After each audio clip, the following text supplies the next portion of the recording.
Credit cards can be useful, but they often come with a number of fees that can add up to significant charges if you miss a payment, exceed your credit limit, or take other actions outside of your normal routine. Getting a credit card comes with many terms and conditions. And if you are approved, you will receive a lengthy cardholder agreement. You can find all the fees you might be charged if you use your credit card in these documents. Hello guys, welcome to my channel. In today's video, we share a list of the most common credit card fees and ways to avoid them, which could save you hundreds of dollars. In order to better understand how credit card processing fees differ from credit card fees, let's first look at the difference.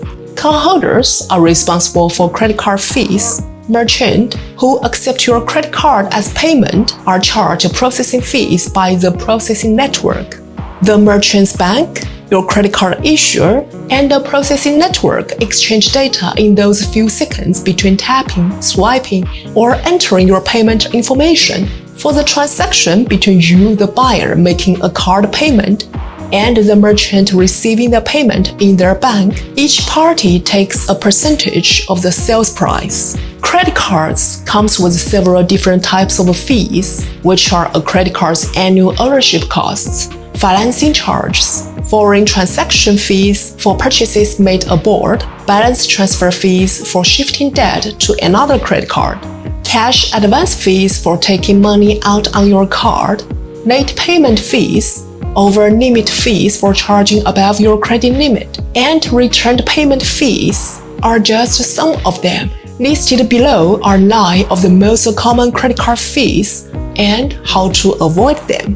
1. Annual fee. It is common for credit cards to charge an annual fee just for the privilege of having the card. An annual fee of $95 to $500 is typically charged. In most cases, you will have to pay an annual fee every year, but some cards may waive the fee the first year you hold the card. You should ask yourself this question when considering a card with an annual fee. Will the rewards or other benefits outweigh the cost of ownership? Although a card offering you free access to any swanky airport lounge you can imagine may seem appealing, if you only fly once a year, you're likely better off purchasing a day pass and only a different kind of card. What you can do to avoid annual fees. Choosing a card without an annual fee is the easiest way to avoid paying one. The options are plentiful, and some even offer perks like rental car insurance coverage you find on a card with an annual fee. There is another option. However, don't dismiss a credit card with an annual fee just because it has one. Depending on how you spend most, you may be able to find a card with elevated rewards in the categories where you spend the most. If you do this, the increased earnings could outweigh the annual fee for some. As long as you use credit cards, the perks they offer can also make them worth the annual fee. 2. Charges for interest. Credit card issuers charge interest, also known as annual percentage rate, for the right to carry a balance. There are several factors that determine your credit card's APR, including the interest rate range of the card and your creditworthiness. The best way to avoid finance charges. Paying your balance on time and in full every month will prevent finance charges. You are entitled to a grace period with credit cards, which is the time between the end of your billing cycle and when your balance is due. Credit card issuers must provide cardholders at least 21 days grace period before accruing interest under the Credit Card Accountability Responsibility and Disclosure Act of 2009. Here is another option. You can use a card offering 0% APR on purchases if you have a big purchase coming up that you won't be able to pay off all at once. Most introductory 0% APR offers last between 12 and 18 months. The card's standard interest rate will apply after the introductory period ends. 3. Foreign transaction fees. Foreign transaction fees are charged when you use your credit card to make a purchase in a foreign currency, such as when traveling overseas or shopping online. You will typically be charged between 1% and 3% of the amount you spend. Foreign transaction fees and how to avoid them. Select a credit card that doesn't charge foreign transaction fees. There are many travel credit cards that do not charge this fee at all. Here's another option. Sign up for a bank account that offers a debit card and no ATM fees. An example of such an account can be found found at Charles Schwab. Besides not charging an out-of-network ATM fee, they also reimburse unlimited ATM fees. Your next trip could be a lot cheaper if you do this. 4. Fees for balance transfers. Transferring debt with a high interest rate to a card with a low or 0% APR can save you money. Balance transfers from one card to another are typically charged a fee of 3% to 5% of the transferred amount. In this case, you will be adding more debt to your existing debt, so it's worth doing the math to make sure you're going to save money in the long run. The best way to avoid balance transfer fees. You can only choose a balance transfer card if it fits your particular circumstances, so consider finding one that doesn't charge a fee. If it is not possible,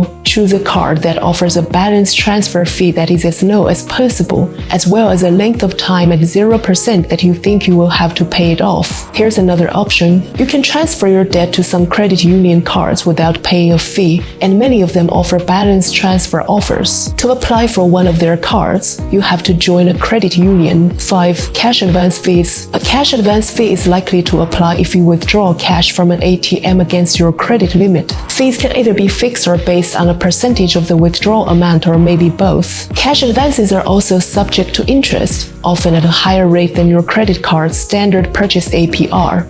Furthermore, the ATM where you're withdrawing money may also charge you. How to avoid cash advance fees. It is extremely expensive to get money with a cash advance on your credit card. Borrowing from family or friends or taking out a personal loan can be less expensive ways to get cash. Here's another option. There may be provisions in the Coronavirus Aid, Relief, and Economic Security Act that allow you to access retirement funds without penalty if you're really in trouble. 6. Late fees. In the event that you fail to make your minimum credit card payment by the due date, you may be charged a late fee. Late or missed payments don't happen on all cards, but if they do, they can add a significant amount to your balance. The credit score will likely be affected if you make late or missed payments. You may still be charged a penalty APR even if your credit card does not explicitly charge a late fee for late or missed payments. If you do not make consistent on-time payments, this penalty APR will last indefinitely or for a specified number of months. You could potentially incur even greater costs through the penalty APR than a late fee if you carry debt on your card.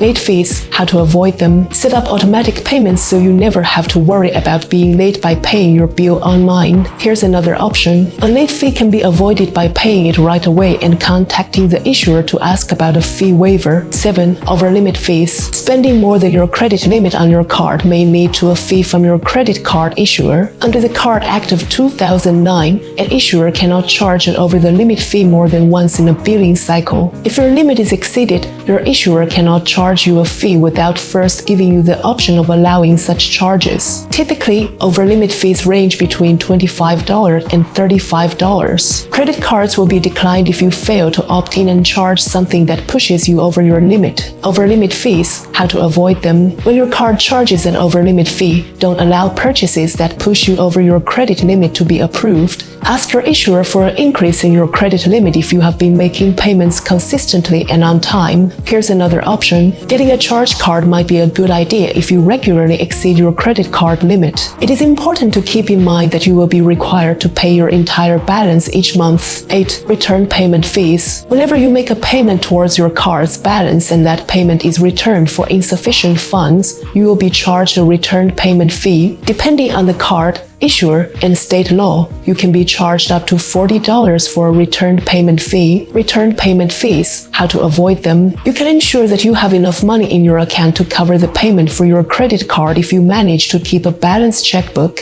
It's important to keep an eye on any outstanding transactions that may not have cleared yet so you don't accidentally incur a returned payment fee. Depending on the circumstances, your bank may also charge you for insufficient funds if your payment is returned. Here's another option.